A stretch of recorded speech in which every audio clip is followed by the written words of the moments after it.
All right. Hi, everyone. I think we just got started. Gina's from Rep Genius is actually in the backstage producing and helping me with the backstage. Unfortunately, she's not feeling well.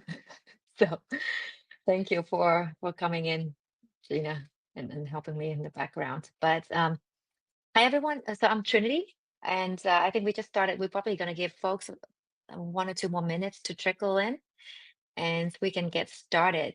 If you don't mind, kind of introduce yourself in the chat where you're calling or like joining from, just so I could see like who's here. And yeah, if you have any questions, feel free to put in the chat as well, and I'll try to tackle them as I go through the content. Hi, Max. Arizona. I actually spent 7 years in Arizona. It's pretty nice. Seeing someone from Arizona right now. Hi, Alan. Fun fact, I'm actually joining from Vietnam. I'm visiting my parents for the holiday. So right now it's 3 a.m. uh, we'll try to bring the energy and get it going. Oh, hi. Okay. Evening time in Tel Aviv. Thanks for joining, George. In San Francisco. Yes, Vietnam is beautiful. Um, I just wish I had more daytime because I'm still working EST. So my workday starts at 9 p.m. and ends at 5 or 6 a.m. So I haven't seen a lot yet, but the parents are happy. So, oh, from India, Melbourne. Oh my goodness, it's pretty late for you too. All right. We're 2 minutes into the event, and that's a lot of content I want to share with you. I'm very passionate about this. So if I speak too fast, if you have questions, please feel free to drop in the chat. The way Air Meet, the webinar software works, once I share screen, I can't really see the chat on the side the way that Zoom does.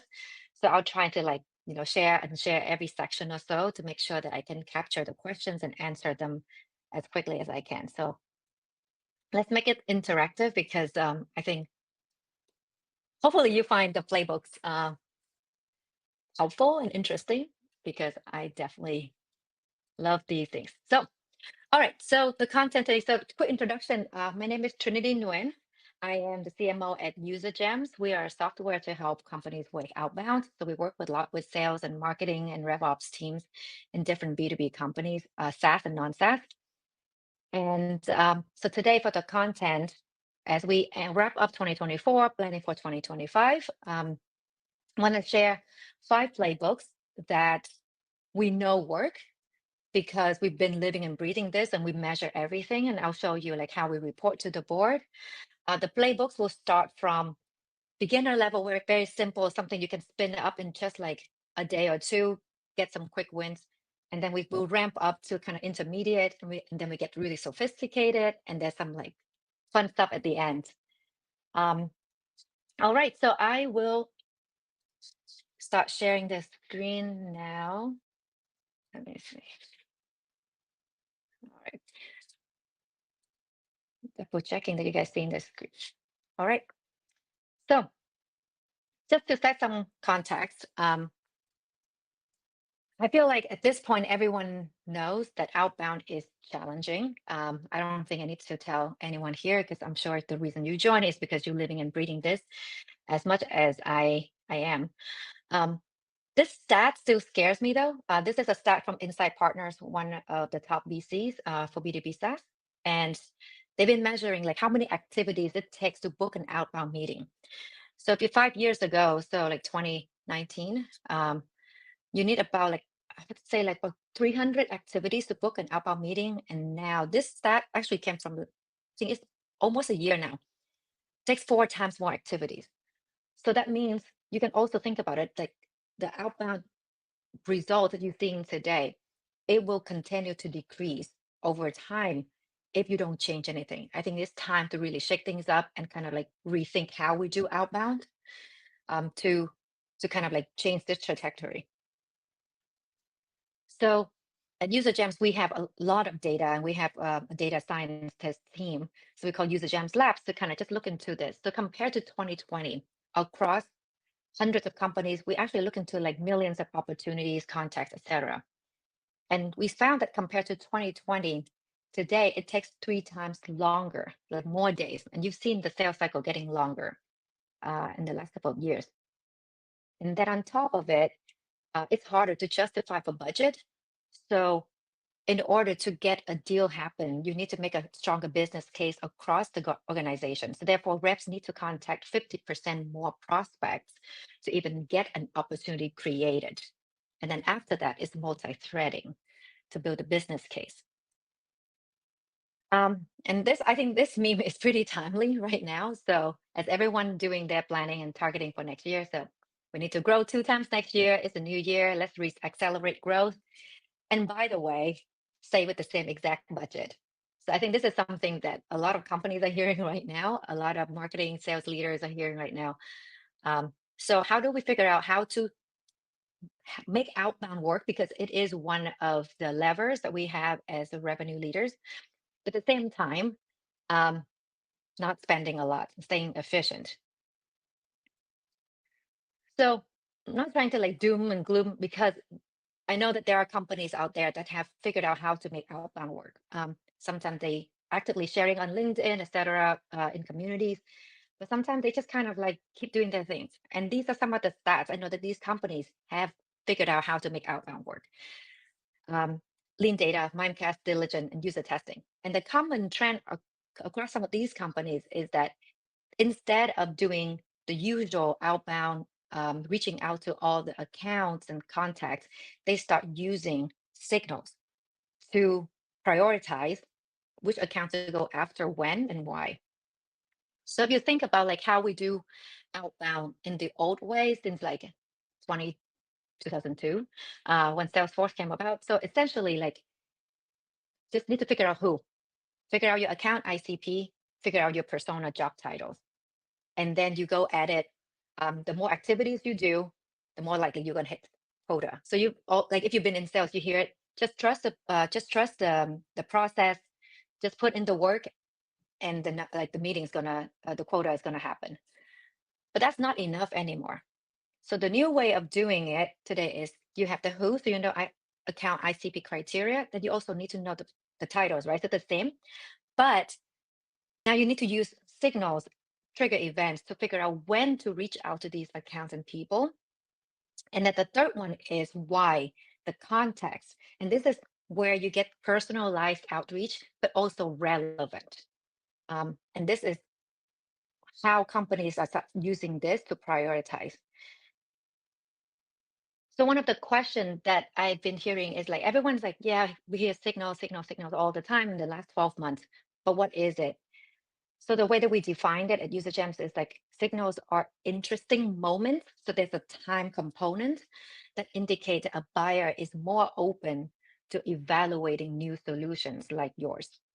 So there's a time and then their inclination to like evaluating tools or services. The next question I usually hear is like, are signals just intent data showing that people have intent? The answer is no, because intent is just one of the many signals. So intent essentially is when someone's searching for keywords relevant to your product category, therefore implying that they researching you or they visit your website. But there are other signals that, to be honest, like if you ask your best performing reps, they will tell you they look at these things to figure out how to break into their target accounts. So there's a huge universe of signals that tell you when to reach out to these companies. And the way we define it at UserGems is we break them into people signals and account signals just to keep it simple. So people signals, these are contact level signals. So for example, when your customer change their job and join a new company, past champion, because you know exactly the person. If there's a new hire and promotion at their account, who else should be involved in the buying group? So the multi-threading, the website visitor at the contact level, referrals, like any warm intros, and there's a lot more, right? As long as you can pinpoint to the contact level who it is, that's the people signals you can use. Account level signals, this is where you see most of the intent is account level signals, like this company is researching, maybe they'll tell you the location of the person, but they don't tell you who. So you need to do a lot of like triangulation to figure out. Or maybe they just researching your company to apply for a job there. But it's at the account level. Hiring for a specific role, the company is hiring, funding, M&A, website visits at the account level. This company compete with your customers. This company has a previous close loss or churn opportunity with you, et cetera, et cetera. So there's a lot of signals, and there's no one size fits all. For most of companies, you kind of have to figure out like which signals matter the most to your business. For example, a company like WorkRamp, for example, they are an HR solution. Um, and it's kind of like the infrastructure type of solution. Um, and it's very, because it's infrastructure, it's actually really hard to rip and replace unless there's a new chief HR officer joining the company. Because that's when that person coming in with a new strategy, with a budget, they want to change things around. So for them, the new hire is actually a really important signal, because that is their moment to like break into the accounts. Because once the chief HR officer is set with the solution that they brought in, very unlikely that they're going to rip it out and change it, because the change management would be just too hard. So like depending on the business, you kind of need to figure out like which ones are the most relevant for your business. So that's all nice and hearing all these concepts, but we're here because we want to figure out how to build pipeline, right? So conversion rates. Um, we have we put together this big report of like different conversion rate by signals. So I'll put the link at the end that you can check it out. But some of the popular conversion rates is past champions convert between 2 to 3 times higher than your average leads. This one, if you follow UserGem, is a broken record. This is a hill I'm going to die on, because we used it at my last company. It's always the second best converting channel after demo requests. Um, all the companies that you saw the logos earlier, some of the real large companies like user testing, Mimecast, etc., always in the top 3 performing channel. So if you're not doing this, please do it. Tool or no tool, doesn't matter. Just build this program, and we'll talk about that piece in a bit. Next one is new hire and promotions. So new hires, there's a stat that new hires spend 70% of their budget in the first 90 days. This makes sense too. If they knew they had the budget, they have the strategy, like I mentioned, so they're more willing to make change, implement, show quick wins in the first 90 days. So we have a stat also that show that if you reach out in the first 90 days versus like you wait 6 months later, the drop is 2.5 times steep. It's a really steep drop. So with January coming around, at UserGem, we also monitor like job changes across all industries. And you can see this spike every year in the last like 5, 10 years. The job change will always happen throughout the years, but once January comes around, there's a huge spike. Doesn't matter which industry you're in. So since it's December, you might want to like bring this into your playbooks for January for your team. And then the next one is multi-thread, the buying group. We found that multi-threaded ops have 5 times higher win rates than single-threaded ones. I think this one is pretty straightforward. You have more departments pulling in the budget, make the business case to be like company-wide, more likely to win, and also bigger deal size. For the account level signals, I think sales teams usually do this. Like if you have a customer, they usually find the competitors of the customers to kind of like, hey, your competitor is working with us. You should check us out as well. Pretty straightforward. But we look into the stats. So when you reach out to the competitors of your customers, you have already a lift in the conversion rate here compared to like just cold accounts. But we found also a fun fact that if you mention the customer's name in the email, then you get another boost. So comparing to cold outbound here with a random account, maybe ICP, mentioning the customers in the email, you get a 2.5x higher conversion rate. So as you can see, when you start combining all these like higher conversion rate, then this is how you kind of like layer cake and building out your outbound pipeline. So this is actually from one of our board meetings. We track So the way we track it, the inbound and outbound. So the majority of our pipeline comes from outbound, as you can see. We pulled the user gems out because it's our product, so we kind of want to see how it works, how it performs over time. But essentially, we use user gems to feed into outbound. So if you can combine these two rows, this is how we can kind of use how we build our outbound program at user gems. And you can see that it kind of like as we're adding more and more signals, the contribution to the pipeline grows as well. And yes, the pipeline never went down. So the percentage didn't grow because the total pipeline went down. We're also tracking efficiency ratio as well to make sure that $1 spent in marketing generate at least $10 in qualified pipeline. So this is how we kind of keep the lever of like generate more, but also keeping the spend efficient.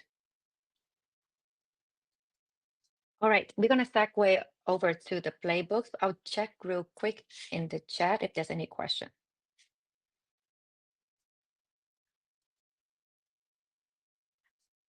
So Wayne, just say, I think it's really easy to get distracted with timing or intent data instead of focus on the real ICP. 100%, 100%. At one of my last slides, I kind of have a checklist of what are the steps you need to do before you pulling in the intent or the signals, etc. There's a lot of signals, so like you really need to figure out like who's your ICP, your persona, to set the guardrails. Once you like define that, that's when you kind of like, okay, I have this list of accounts I know are good fit. Now, how do I prioritize them? So signals help you prioritize. If you start from signals, it's very easy for you to like get signals from an industry or a geo that not a good fit, etc. So when you are correct, what is the difference at user gems between outbound and AE prospecting? Good question. So at the board level, we keep the reporting pretty simple, inbound, outbound user gems, so like everyone can understand, because not all investors or board members, familiar with the intricacies. But within the team, we track by programs. So our AE does do prospecting, but as you see earlier, it's a smaller percent, so like around 10, 12, 13%. And that means they select their own accounts that they want, kind of like we call like pet accounts or whatever it takes accounts. They can select and they can go after it when they want. So that's the difference. Versus user gems is we use mostly programmatically for the marketing and SDR team, ADR. Hope that answers your question. But now the AEs are now doing prospecting more programmatically, and they now pulling in signals as well. So we're trying to make it like AE prospecting more consistent, always on, to keep that like to help the team maintain that muscle. All right. So the 4 playbooks, and I know I promised 5, and there's a bonus one at the end. So to start, like beginner, right? The past champions at new company, this is so like really easy to set up.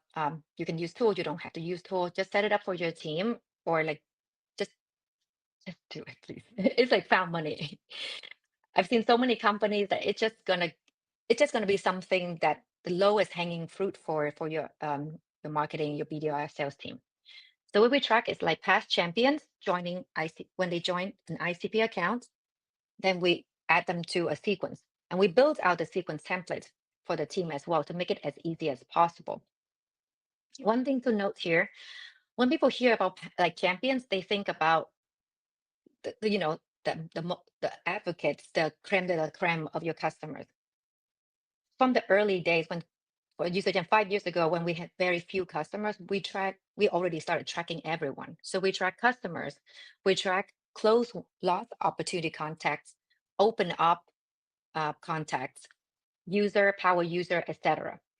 The thinking is as long as you track them and you tag them correctly, and then train your team so they know how to talk to different audience, these contacts are already so much warmer than any other leads that you can find anywhere else because they already problem aware, solution aware, and therefore they have talked to your team.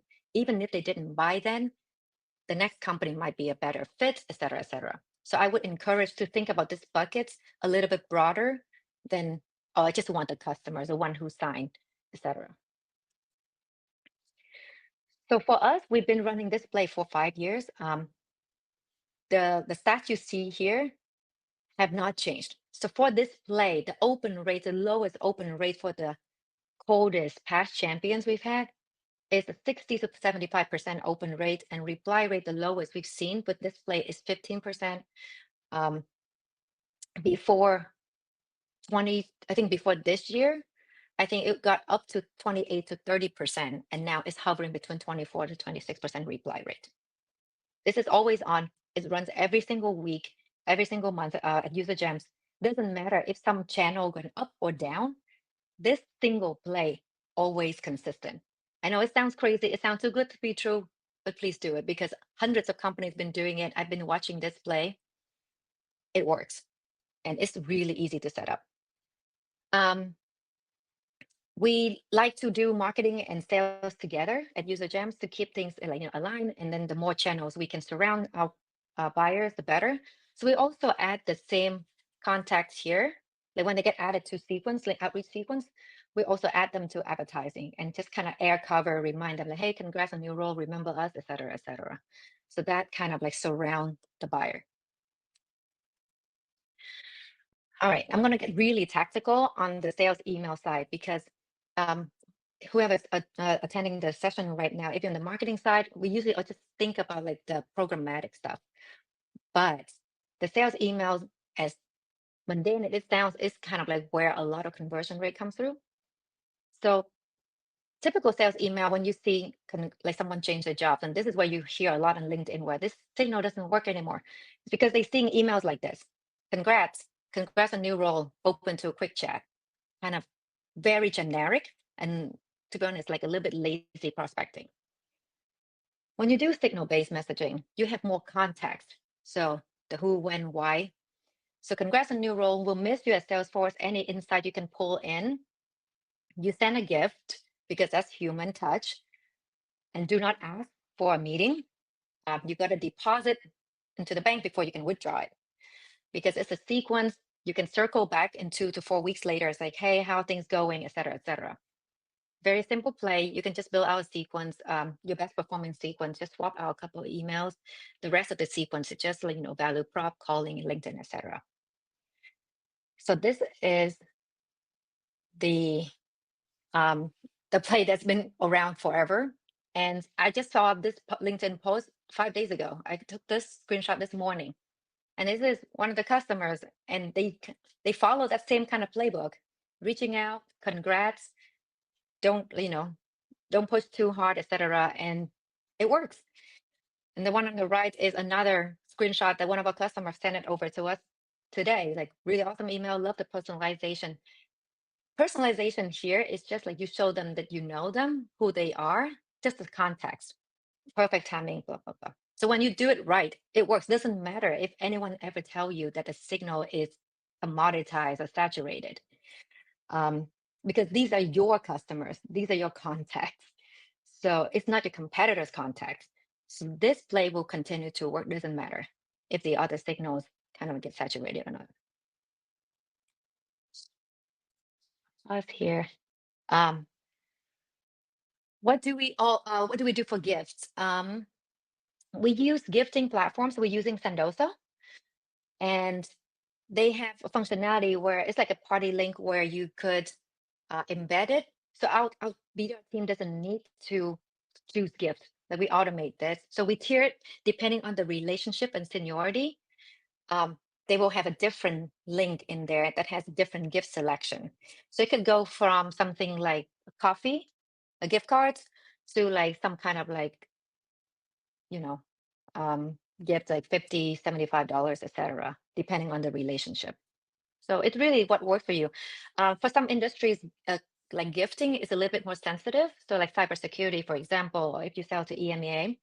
So sometimes people would send like books as a way of like kind of like, still a gift or a checklist or a cheat sheet for someone to succeed in the first 90 days in their role. So it really depends on your persona, and you can choose the right gift and then just programmatically roll it out. All right.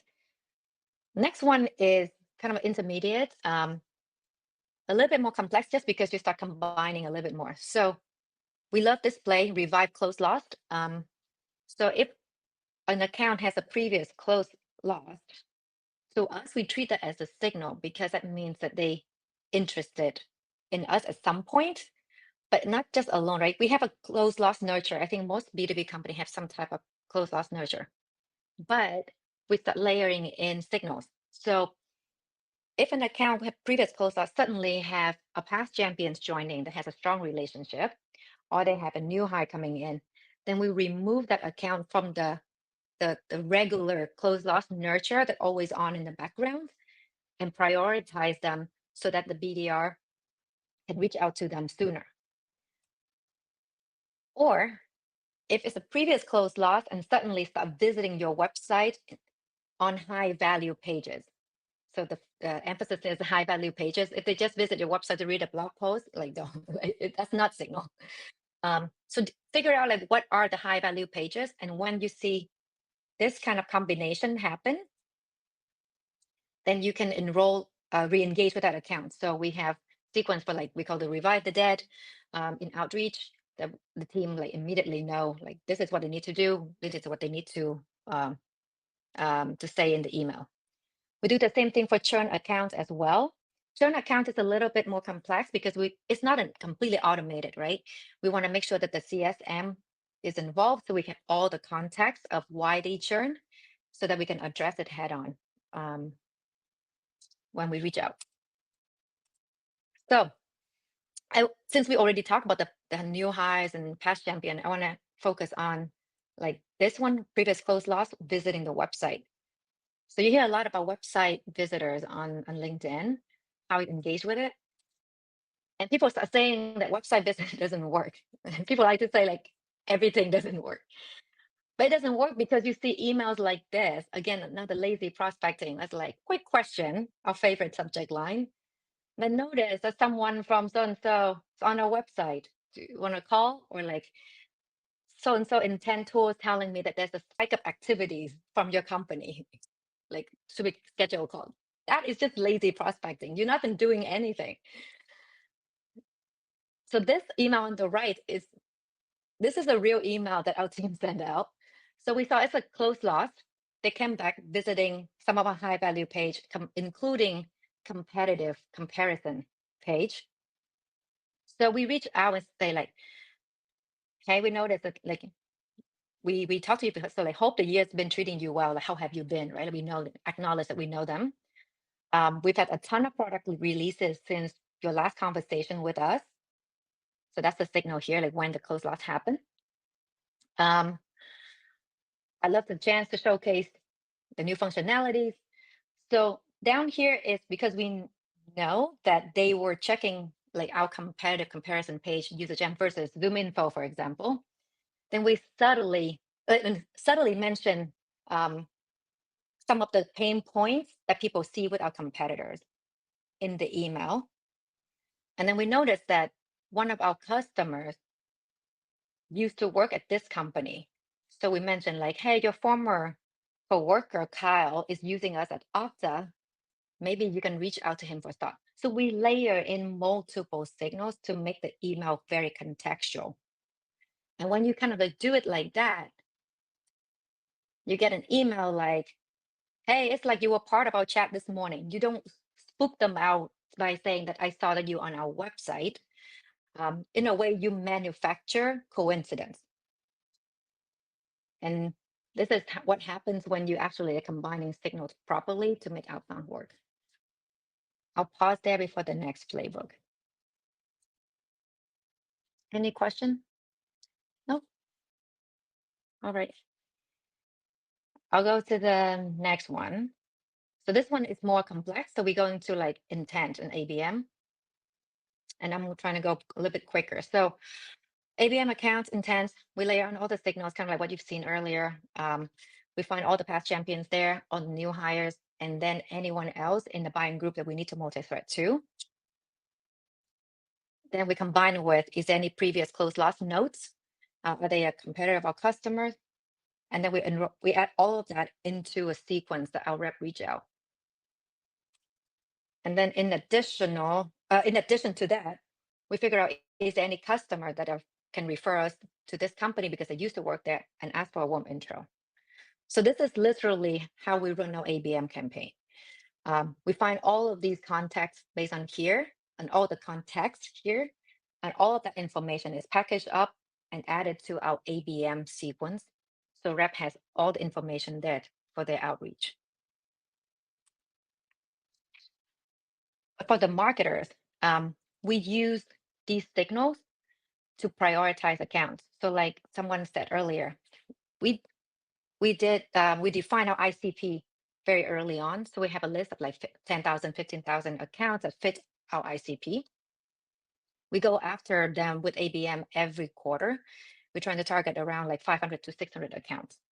So it's really important to us to know which 500 accounts we want to prioritize for Q1, for example. So what we do it, so signals essentially just data. So in our Salesforce environment, we capture all these signals, and these have points.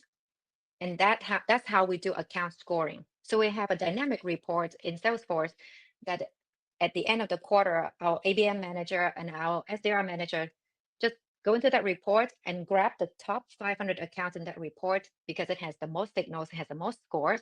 They sit down, manually review it a little bit to see if it makes sense, anything we want to exclude. And then we run and build the ABM campaigns and prepare the SDR team for outreach. So like, for example, like Symphony AI, we would target because we saw that there are 6 previous champions that are there. They recently hired 8 new people. We know that we have some warm intros that we can tap into.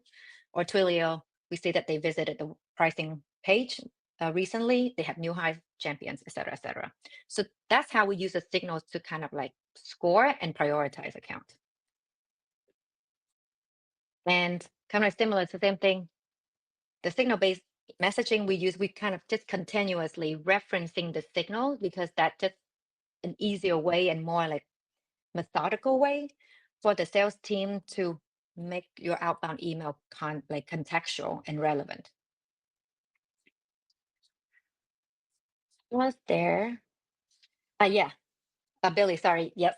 ABM is account-based marketing, but it's a program that sales like SDR and marketing do together to tackle the account. So we define like which accounts we want to go after, and then marketing will start running ads on one end, and then SDR will start reaching out, prospecting, and we want to do it at the same time to make sure that we surround the buyers in all channels.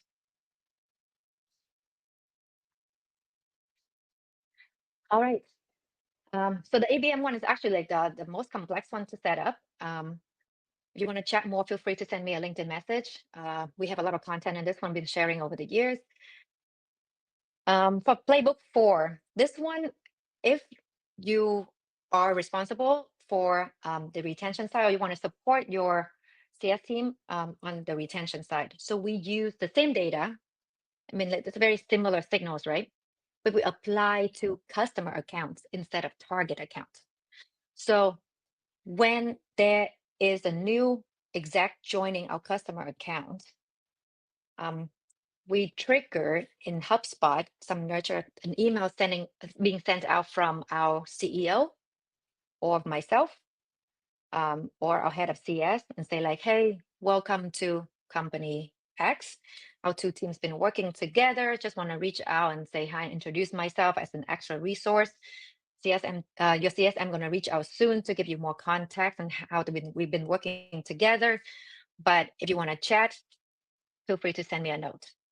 So this is how we help the CSM to multi-thread into the customer accounts, especially at the exec level. Because what usually happens, at least in SaaS, is you have the decision maker and budget holder in the sales process.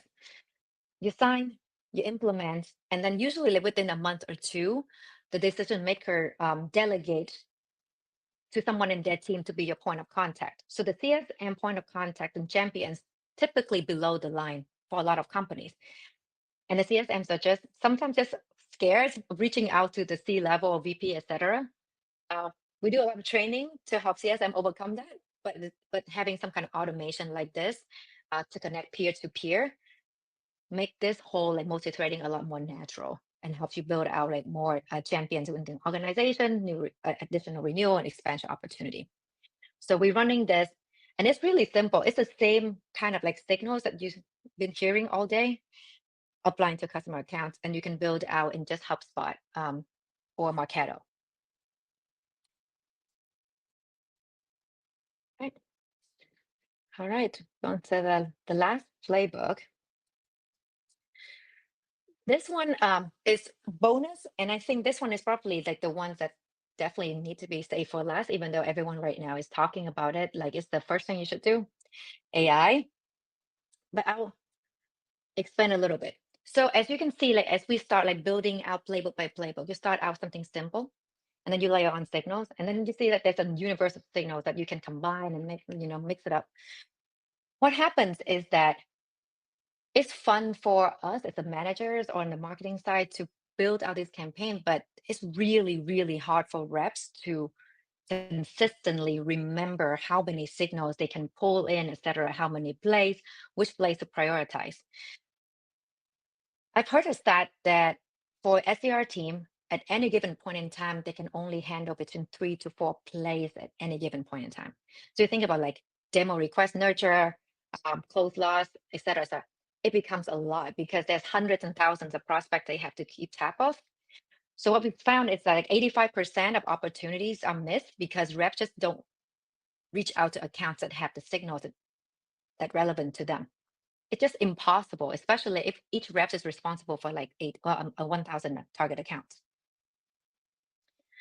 But this is where I think this is where AI can really, really help. I know like everyone wants to roll their eyes when they hear about AI, but I think it could work if we set up the right guardrails and all the programs. If you have the right outbound strategy, kind of using signal to prioritize and spear phishing instead of spray and pray, then AI becomes a tool that can help you.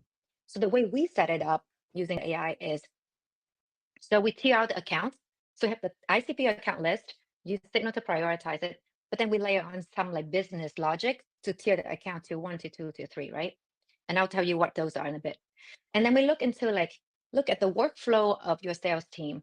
What do they have to do to outbound, the step by step? So usually like they gotta find accounts, prioritize, enrich them, contact, add them to sequences, then draft the email, figure out the call scripts, LinkedIn message, etc.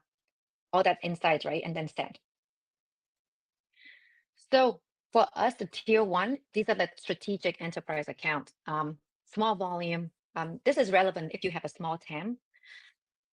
So then we want AI to help us like monitoring all the ICP accounts to figure out the ones that have the most signals, like what I mentioned earlier for the ABM programs, to prioritize those accounts. Then find contacts that are persona matching, enrich them. Potentially, you can also add them automatically into the sequence if you know what sequence works best. And then potentially you can use the AI to draft message and all that stuff, basically doing as much manual tasks, like as many manual tasks as possible for your team. The parenthesis is like optional. And then making sure that there's a way for your team to find the context. Like, okay, if you add people into my sequence for me, draft message, at least give me the context of like why I'm seeing this company right now, just so that they can be informed and then edit the draft emails, etc., before they send it out. So this is a tier one. Tier two, these are the transactional layer. So still a good fit, larger volumes, probably like SMB. Then we use it, AI, for all the way from prioritize, automatically add them to sequence, draft the emails for the reps to review, provide all the context so they have, more information about the account.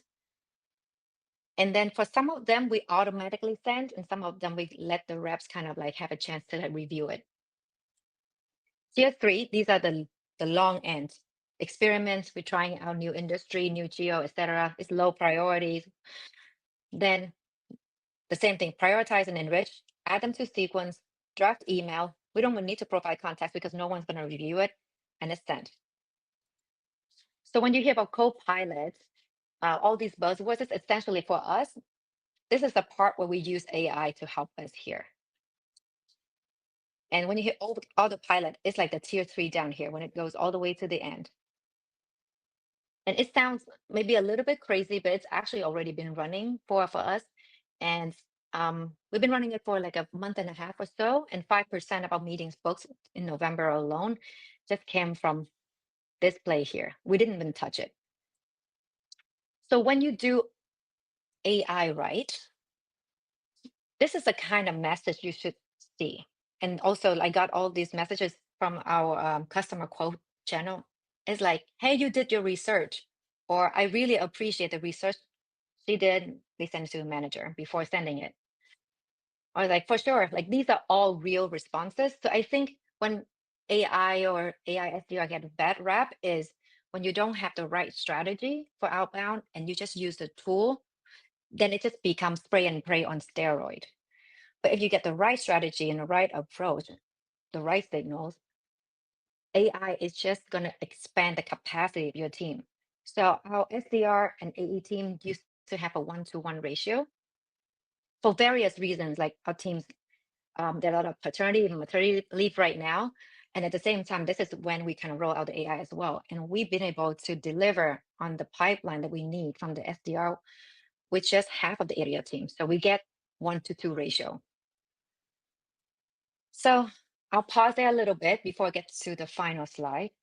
If there's any question on the AI side, wonder if anyone is a skeptic, because I was a skeptic for the longest time. All right. So last stretch. So checklist to kind of like recap all this stuff. If you want to start doing like signal based, building on your pipeline or rebuild your pipeline program or starting to build your, outbound program. Sorry, it's almost 4 a.m. So I'm a little bit, um, so the checklist is first, you got to figure out like your ICP criteria, the fit persona. This is fundamental. If you don't have this first box done right and nailed down and aligned with the entire revenue team, none of the programs going to work and you're going to waste a lot of money. Then based on this, you build out the account list. Third step, this is where signals come in. So you start monitoring these account lists and contacts for signals. Once you set that up and you start thinking about like what campaigns or plays based on these signals that you want to run, start small, get some quick wins. This is how you build buy-in internally before you start scaling complexity. The past champion is the easiest thing to set up. Try with that one, and then you start layer on. We actually start building campaigns for each signal individually at the beginning, like new hire campaign, past champion campaign, website visit campaign. And at some point, it got really big. I think we got to like 40 plus campaigns just based on signals. And then that's when we're kind of like combining them and redoing the outbound program altogether. Then look into like your team, like how many repetitive manual tasks that they're doing to get to the real job, aka like prospecting. Like if you see a rep doing something over and over and over again, figure out how to automate it. And then only at the end is where you can kind of like, now that you have all these foundation, look into the AI, SDR AI agents to expand the capacity of your team. You have the strategy, you have the play. Now you figure out which ones you want humans to do it and spend a lot of like valuable hours on it versus AI or a hybrid. And for AI to work where it doesn't go on its own and burn down your entire team, set the guardrails to prevent a spray and pray. So we set very clear guardrails when we set up the AI. It's like, this is the buying group, exactly the buying group, like the size, you're not going to go more than this. Um, the brand guidelines, tone, et cetera, et cetera. And then we also set like how many emails can be sent out through our AI agent to make sure that we don't ruin our email deliverability. Again, even with AI, right? Like start really, really small. The smaller set better so that you can learn quickly and it can learn quickly as well. Low risk before you start scaling it out. And that's basically it. Some free resources. Actually, if you go to usergems.com, you will see that report on the banner to learn more about the signals, the conversion rate by each signal. If you want to figure out, like, we have we call it a free data test.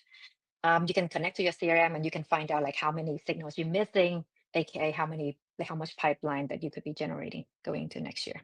So usergems.com data test. And that's basically it. Uh, so Gina, I think there's a question, like, we will get access to the deck or the recording post webinar. I'm assuming the answer is yes.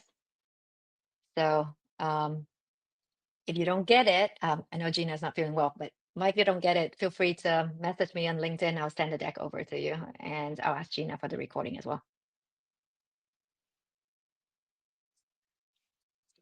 All right. Nice to hear, Bennett. Um, yeah, looking forward to connect with you and see what you guys building. I really think that B2B, like, I think that outbound is prime right now. Like, we have no choice but rethink how we do outbound. The old, like, activity volume, get a yellow book and just dial everyone. I don't think it's going to work with all the automation. Everyone can do the same thing.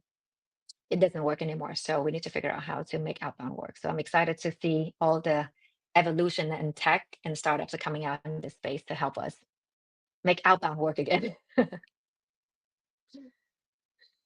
All right. I think we at time. So thank you for hanging out with me today, end of month, end of year, right before the holidays. So if you have any questions, feel free to find me on LinkedIn. Just Trinity Nguyen. Thanks, everyone.